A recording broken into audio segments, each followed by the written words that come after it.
Welcome all hunters, anglers, trappers, and shooters to the only fish and wildlife conservation podcast that goes behind the scenes of the business of conservation, the Connecting with Conservation podcast.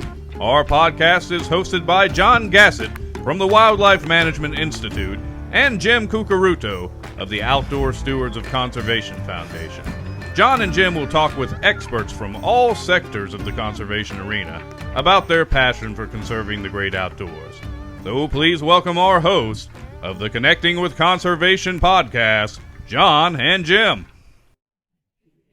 Hello again, and welcome to another episode of Connecting with Conservation, the only podcast that goes behind the scenes to look at the business of conservation in our country. I'm John Gassett with the Wildlife Management Institute and the co-host for Connecting with Conservation.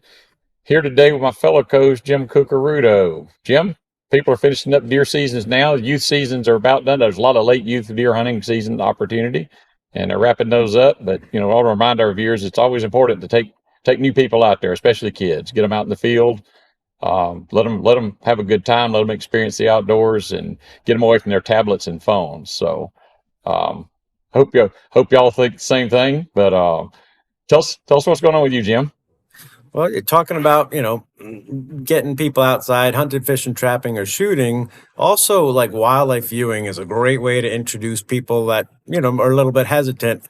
And I have had one of the best mornings I've had in a long time. I'm sitting here in a hotel room in Cherokee, North Carolina. It doesn't sound like fun, but earlier this morning, a friend of mine and I went out driving the national forest, and there are elk all over the place. Probably saw close to 100 different elk.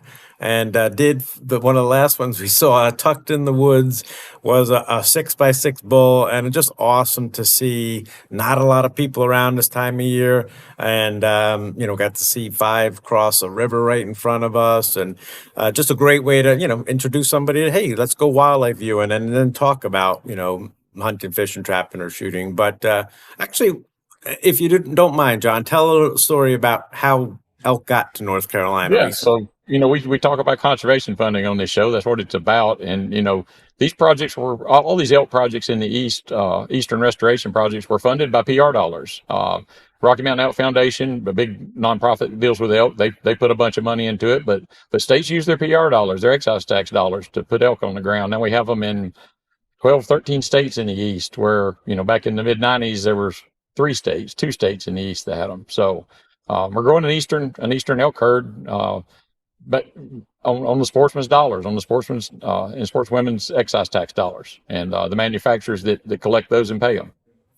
Well, not only is a super successful story on elk restoration, but copy and paste turkeys, white-tailed deer, and today we're going to talk about something that I never really thought about as a restoration project, but I'm excited to hear what our guest, Amanda Wuestefeld from Indiana Division of Fish, Wildlife, and I think now Public Perception or something like. We'll let you tell the story about that. But welcome, and tell us a little bit about your background and your title and what's going on there. We'll get into right after that. Thanks, Jim. I'm Amanda Wuestefeld, the Director of Fish, Wildlife, and Nature Preserves. Nature Preserves is a new addition for us, but it made a whole lot of sense. Those spaces are really critical habitat components across our landscape. They were doing the same work that we were doing on our WMAs, and so it didn't make sense to have all the separation. And we need to, it provided opportunities to gain access to those lands for hunting particularly. So we're investing PR dollars there. We're increasing access for our customers. And we're able to then manage those landscapes so that we can keep, because a lot of them are focused on very unique plant communities. And in Indiana, we have a lot of deer. And whenever the deer population goes up, there's impact to the vegetation, our ecosystem, right? And so being able to work together to manage those spaces is allowing that public access, but it's also protecting those unique ecosystems. So, that's been my role for the last, I think, 6 years, almost 6 years now. And I've been in the agency for over 30, and I've kind of traveled my way through several different roles, but I spent a lot of my career on the public engagement, information outreach, and then R3 specifically, once we started calling it that, right? When I first started, we weren't calling it R3. And I did both fishing education as well as hunting education, hunting R3. And then somehow I made the switch from there to our wildlife action planning. And so wildly different kind of direction. It was almost like a split personality for a little bit when I was doing both jobs. And so it felt very weird. And then moved all up to more administrative jobs, which has led me to here. So it's been a journey, and it's been a wonderful opportunity to learn and to grow and to work with some incredible people over the years. So Amanda, I got a quick nature preserve story. I always felt the same way. I always felt like nature preserves, if we merged them under fish and wildlife and forestry, I said that's the two I would take. They always wanted me to take state parks. I'm like, no, I don't want state parks. But those two fit really well. But they have some of the most unique sites in these states. I went out to one time that we were co-managing with them, and they explained it to me. They said this is a xeric wetland, basically. So xeric means dry. It's like, isn't a dry wetland just dirt? If it's a dry wetland, it's not a wetland; it's dirt. But apparently it's this wetland system that has this fragipan, this unusual sort of subsoil structure, and it's like all the wetland plants are there, but there's no water. And I was like, yeah, only nature preserves could come up with a dry wetland. A dry wetland, exactly. It's been a growing opportunity for all of us. There's some incredible knowledge that sits there in our ecologist, and so to be able to merge and share and work together. Our ecologists are incredibly brilliant land managers too. They just look at it through a little bit different lens. And then, I have nothing but praise to say about our WMA property managers. They're some of the hardest working people I know, and they do an incredible service for our public to ensure that they continuously have great spaces to hunt and fish and trap on. So it's been fun. Every merger has its issues, right? But it's been a fun and a great opportunity to grow together. Yeah, I was going to say you mentioned trapping there. So I know you've had something that just happened recently. You've had your first Bobcat season in the history of the agency, and that's monumental. I think when you can be an agency leader and open up a new season on something where it's sustainable and it's people want to go after them, and you can provide that opportunity for them. I think that's just that's one of the crown jewels you pick out of a career, I think. So tell us a little bit about your Bobcat season that you just opened this year. Well, you're right. I feel the same way. I can't take credit for any of it, but it was wonderful to be witness to. When I first took an administrative job, so an assistant director job in our agency, it was one of the first things that we tried to do was start a Bobcat season. That was 12 years ago. And so 12 years ago, we set our seasons through a rulemaking process through our commission. And so we proposed the rule. We have to do all this public hearing, public comment, and we paired it. So, reflection is great and hindsight's perfect. And we learned a lot. And so we were unsuccessful 12 years ago. And one of the biggest reasons we were unsuccessful is at the same time we were trying to establish a Bobcat season, we were also trying to figure out a way to better manage some of our wildlife conflict. And, talk about controversy. You have trying to start a brand new season on a charismatic species like Bobcat. And then at the same time, you're also dealing with people's property rights and how they handle conflict on their own land.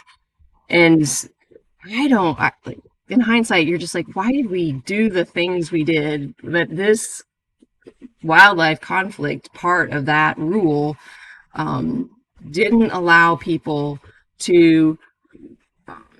We were asking people to just kill everything instead of releasing. We could have saved all of our woes and troubles if we would have just said release on site. But we didn't. We said everything has to be euthanized, has to be killed. And that caused us so much problem. We lost trust immediately with our constituency that would have normally supported our work. And then they piled on Bobcat. And so the people that we anticipated piling on Bobcat, did, but then we didn't anticipate our existing customers like going that route. So we lost it 12 years ago, and we lost it in a transition of governors. And the crazy part is Indiana's parties don't normally, like, we're pretty hardcore Republican. And so we started in a Republican administration. We are today in a Republican administration and haven't changed over that course of time. And the other thing is the administrators that were working for both any of those elected officials in the middle, right, didn't change. And we had an unfortunate experience there where, we upset some of the administrators, and I was told multiple times if I say the word Bobcat again, I needed to go find a new job. And so they were unhappy about the attempts, and so we couldn't even talk about it. And then our public got really frustrated because the Bobcat population in the southern part of our state just was increasing dramatically. And the conflict, when we first started 12 years ago, we had a handful of conflicts. We were seeing some issues with predation on property, livestock, but it wasn't huge. Fast forward just a handful of years, like another 5 years, and that conflict dramatically increased. People were seeing Bobcats on their Ring doorbells. They were laying on people's lounge furniture around their pools.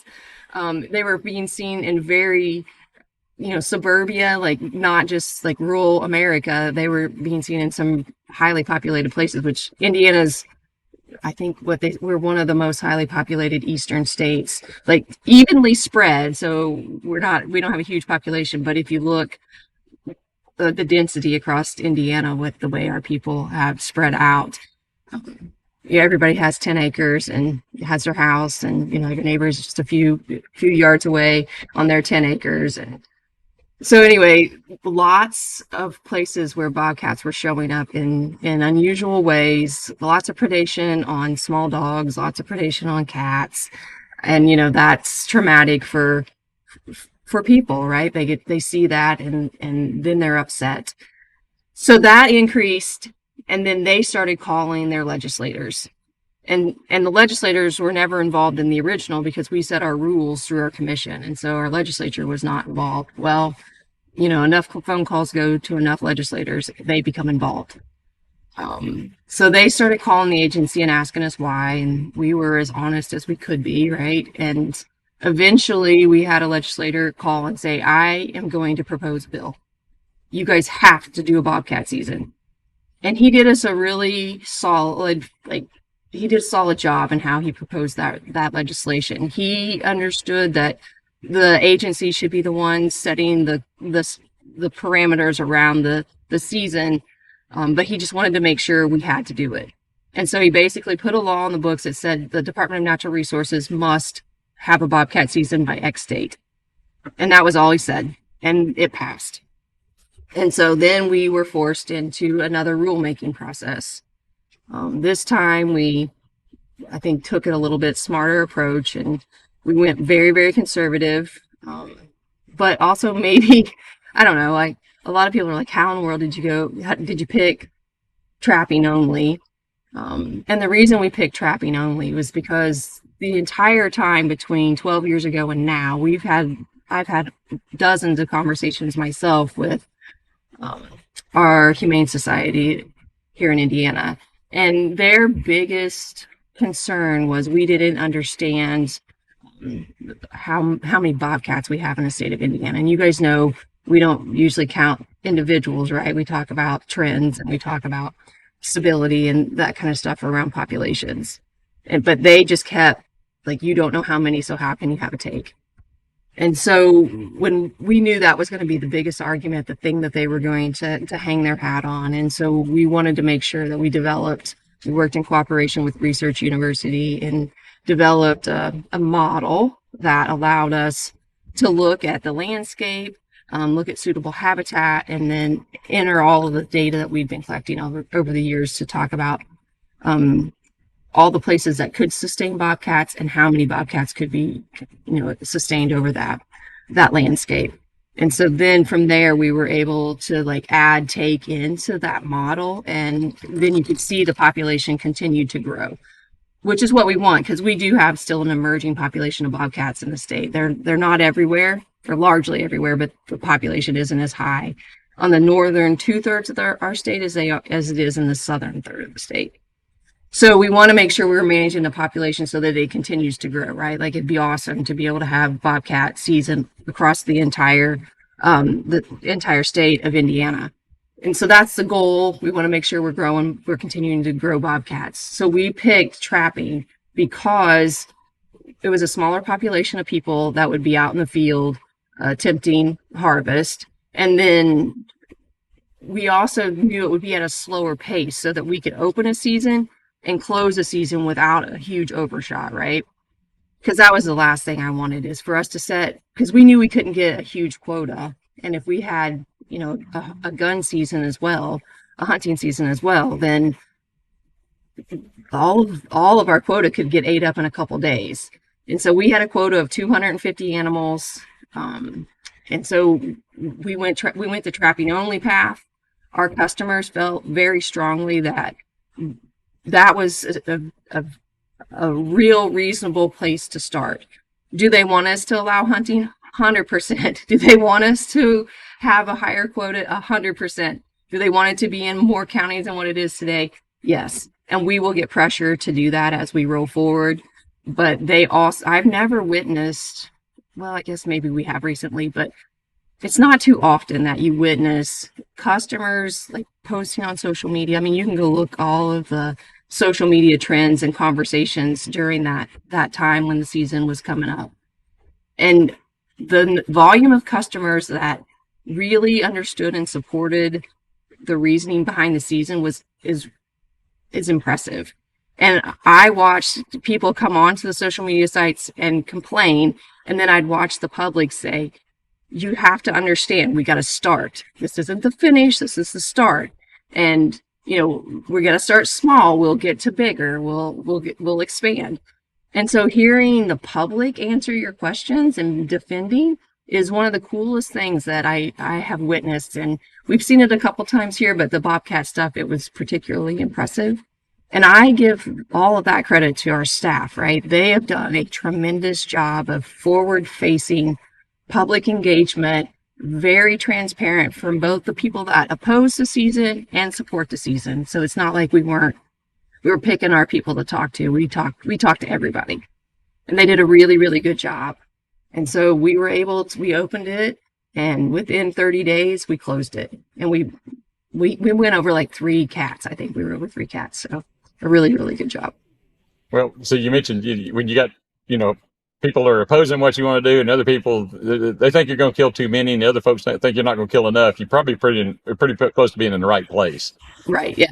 That's it. When everybody's a little ticked off at you, you're probably in the sweet spot. I used to tell the people, say, well, you don't know how many there are, which is a common question. It's like, well, you could say that for any game species pretty much. And the fact is if you know how many there are, they're in really serious trouble. Right. If I can count them all, that's a problem. We know how many condors there are because they're critically endangered. We're not going to know how many white-tailed deer to the individual are in Indiana, but we model them. And yeah, it makes perfect sense. But I always love that argument that you don't know how many you got.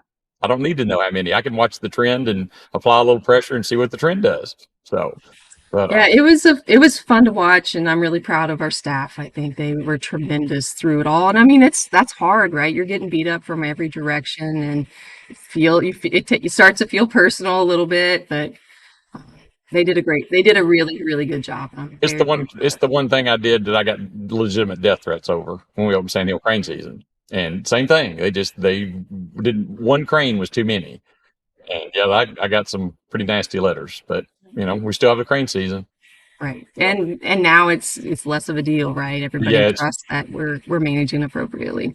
Get 3 or 4 years under your belt, and then all of a sudden all the noise goes away. So Well, it is a complex process. We talk about how complex it is to manage land, fish, and wildlife conservation in America, and there's simply no way to, do what some people want to do and let everything take care of itself. It doesn't when you have 330 million Americans, and it's regionalized, and the lower third of part of the state is, where the population was. So you have to manage little areas, and yeah, so kudos to you for sticking with it, but it's a testament for what wildlife agencies do and manage the populations, and reintroduce them to get them to a healthy area and then manage them. And so you mentioned deer. You have a lot of deer, and that they eat too many plants. The bobcats will eat too many songbirds, so you have to manage it. And good luck the rest of the way, but at least got to start, like you said. So you mentioned WMAs a few times. You guys manage wildlife management areas across the state,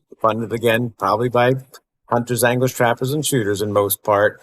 Um, do you have like shooting ranges and stuff that you manage as well for people that have target shooting opportunities in Indiana? Or Yeah, not all of our wildlife areas have shooting ranges, but a majority of our big management areas do.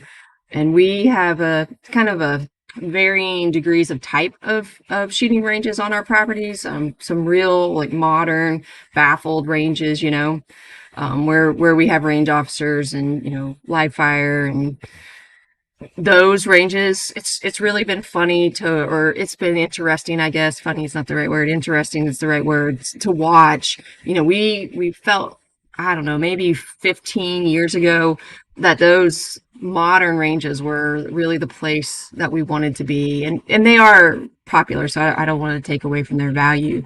But we watched a demographic change in who uses our modern ranges versus who uses what we call traditional ranges, which we still put range safety officers at every one of our ranges, but it's just managed a little bit differently. The traditional ranges are a little more casual. Guys are spread out more. We have safety lanes so that they can go down range and be in safe spaces whenever the pistol range is still shooting, like that kind of stuff. And so and then we have just some archery only ranges as well.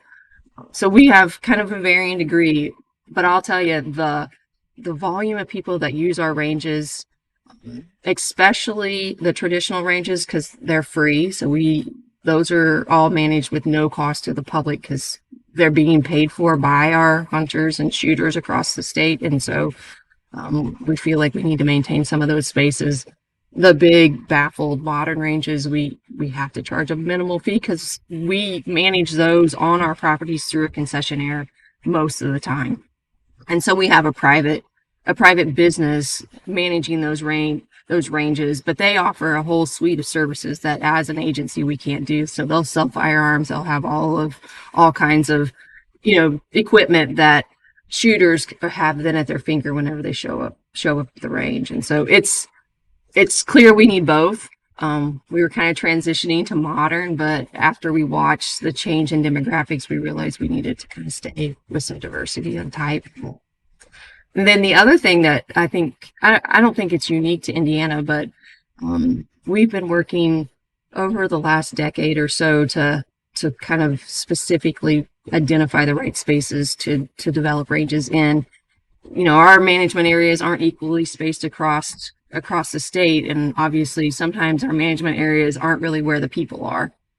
And so we went and looked for partners at parks and community organizations that would be supportive of range development. And so we have some really, really great private ranges that have a public facing piece to it that we've taken our PR dollars and invested in those spaces. And so those are really, really cool to see too, because things that we would never think of, like they're having birthday parties at the archery range on the north side of Indianapolis, and actually we're investing again with them.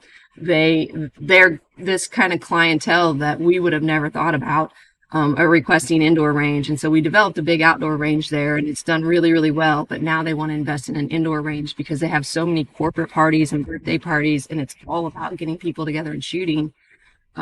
It's pretty cool.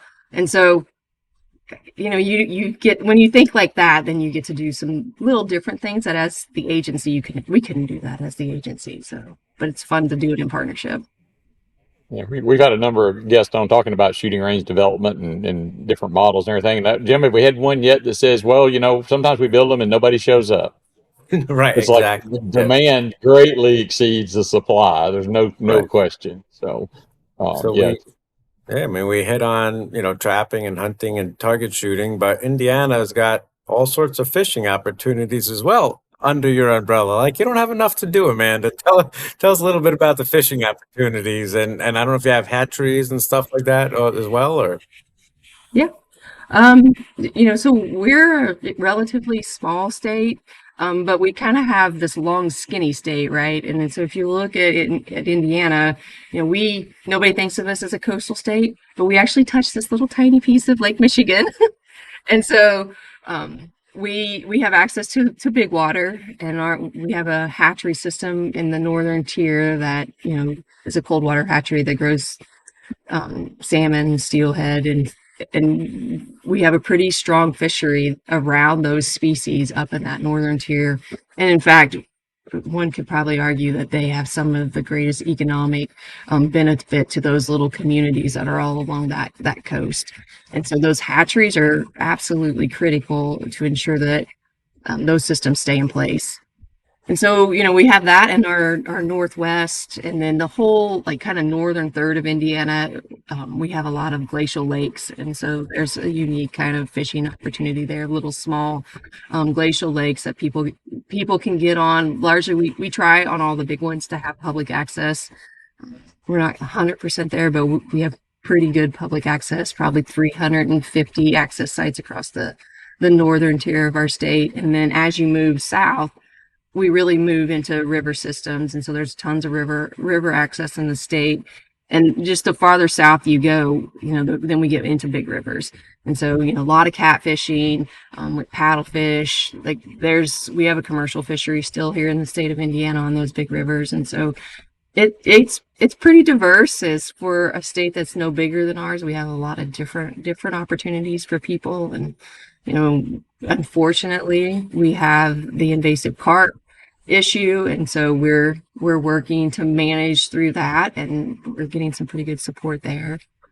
But I think if we try real hard to make sure that somebody can get to a body of water within 30 minutes with a public access site.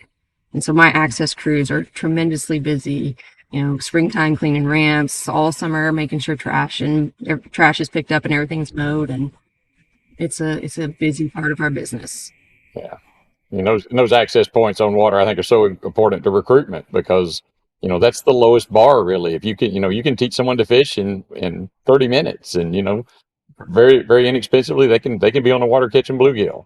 Hunting takes, there's 3 or 4 more steps before you get someone becomes a hunter, but you can make an angler out of somebody pretty quickly. So I think having that entry point certainly helps with recruitment. Yeah, I mean, you guys know as well as I know, access, whether it's for fishing or for hunting, is one of the biggest barriers. And so, keeping all of those spaces, and they're all free, right? All those public access sites are free. We don't charge a dime for somebody to enter the water on any of those spaces. But it's not everywhere that you get to go have a real fun day, for free. I mean, obviously they're paying for bait and paying for their tackle and whatever motorboat fuel they're putting in if they're getting on a boat, but to get to the water, that part of it, and we let them do for free. And so it's still probably the cheapest activity they do. I'm sure. It's very inexpensive. So. And I would argue one of the best. Yeah, it's important to know that, fishing license sales as well as excise tax on rods, reels, lures, and motorboat fuel pays for that access, and recreational people that don't you fish still get to use those boat ramps and aren't paying for it. So if you're a recreational boater, and you might want to thank the angler instead of and maybe give them some space instead of cut across their lines, but or buy a fishing license. Yeah, buy a fishing license, but just to support the effort. And we talked about the complexity of managing fish and wildlife populations, but you also have to manage human populations, and that's hunters, anglers, trappers, and shooters. Don't want too few and too many. And I think you had a big hand in starting the recruitment or the R3 in Indiana. So just before we go, tell us a little bit about how to manage human populations when it comes to using the outdoors. I really don't know that I'm anywhere near the expert in that conversation, but the one Balance. thing I will say, whether it's R3 or just the ability for agencies to continue to do management, we have to get better at understanding people.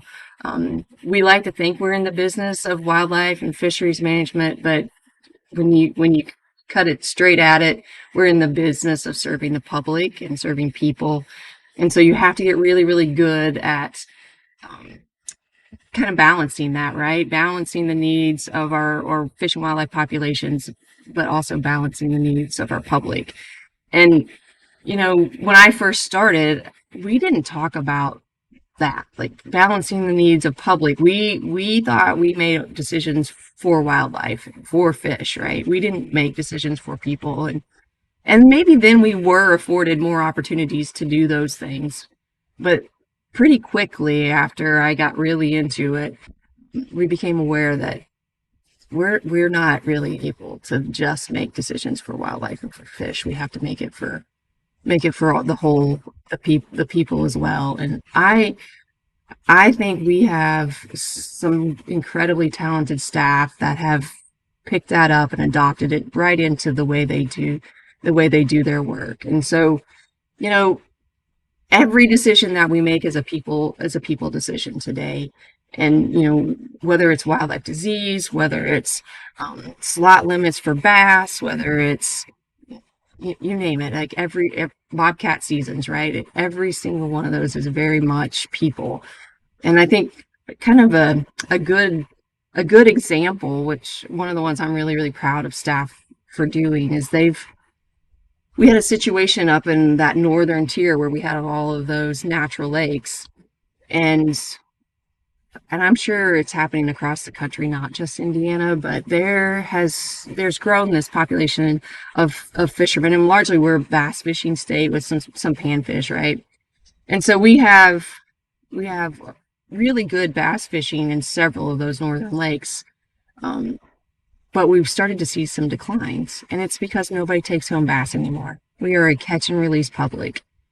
And in fact, I think if somebody had a bass in their creel and was headed home with it and somebody saw them, they might be bullied about it. Like, it's just, you're not looked too favorably at, right? Because you just don't take bass home and eat them. They need to stay in the water, is how our public thinks. Well, then they get upset whenever the bass population is in decline and they're not catching the kinds of bass, the quality bass that they want to catch. And so my staff put a lot of work into these two bodies of water. We actually have one that is in a population where we have there's tons of nutrient, tons of opportunity for growth and population growth of bass. But we were struggling to get the bass to like really take off. And then we have this other population where you can see the bass there are on a decline. They're stunted, the old bass that's small size. And then we did creels in both places, and nobody's taken anything out in either one of them. And so they did this whole public interface where they talked about, we have to remove bass from this one body of water, because if we don't remove bass, your bass fishing is never going to get better. And so we also knew we had this other body of water that could take a huge influx of fish. And so we talked to our public about it. Like, if we were going to do it, we wanted to make sure we weren't doing it under the veil of darkness, where the DNR came and took all the fish. Because usually when we're doing fish surveys, we're doing them after dark. Like, it's typically when we do that work. And so it would be easy to perceive it as that. And so they had all these public sessions around the communities around those bodies of water, and they had huge participation. Hundreds of people showed up. And the guys just did a really, really good job of showing the data about where we were at with population, and then showing what we would do if they would support it. And we walked away with, people are like, I don't like it, but you can try it. And we actually had members of the public, because we offered them to come help us. And so we offered them to come help scoop fish and haul them to the other body of water. And they showed up. And we did it in the middle of the day at times we would have normally ever been messing with fish. And I think the public appreciated it, right? Like they got to know their local biologists. They got to have conversations with the expert. And so we're now in a 4-year plan of monitoring these two populations alongside the public. And I don't know, I think those kind of things earn you credibility. And ultimately, even as you're thinking about bringing new people into the business of, hunting and fishing, I think the more credibility the agency can grow with actions like that, the easier it is for us to be approachable whenever people want to learn how to fish, want to know where to go get access, all of the things. And I think it's afforded our staff opportunities to learn to interact with the average citizen, which I was the fishing coordinator, I was the hunting coordinator for a while. I can't possibly answer all those calls as one human being. But your local fish biologist can answer from his community, or your local wildlife biologist can answer from his community. And those people should be the ones answering it, not me. I mean, I love to answer the call. I love to make new friends like that, but it's benefited us in a lot of ways. It's afforded them the opportunity to manage the populations the way they want to. And then it's made them that local expert, which then makes them one of the key components to bringing new customers into our fold. That was a long-winded answer. Sorry. Easy to manage the critters, hard to manage the people. Well, and I again, thank you and all your staff for doing everything that you're doing for land, fish, and wildlife conservation. Not easy to do. Keep up the good work. And I'll kind of close out my last statement saying what John said originally. If you are somebody that likes to hunt, fish, trap, shoot, and enjoy nature, introduce somebody new to it. And actually, food is a really good way to do it, whether sharing a meal of venison or, I tell you what, a largemouth bass is a white flaky fish that it's great, freshwater lakes, high quality. So, hey, give that a try as well. But, if people want more information on what you're doing, what you're all about, some of the things we talked about, where they go for more information.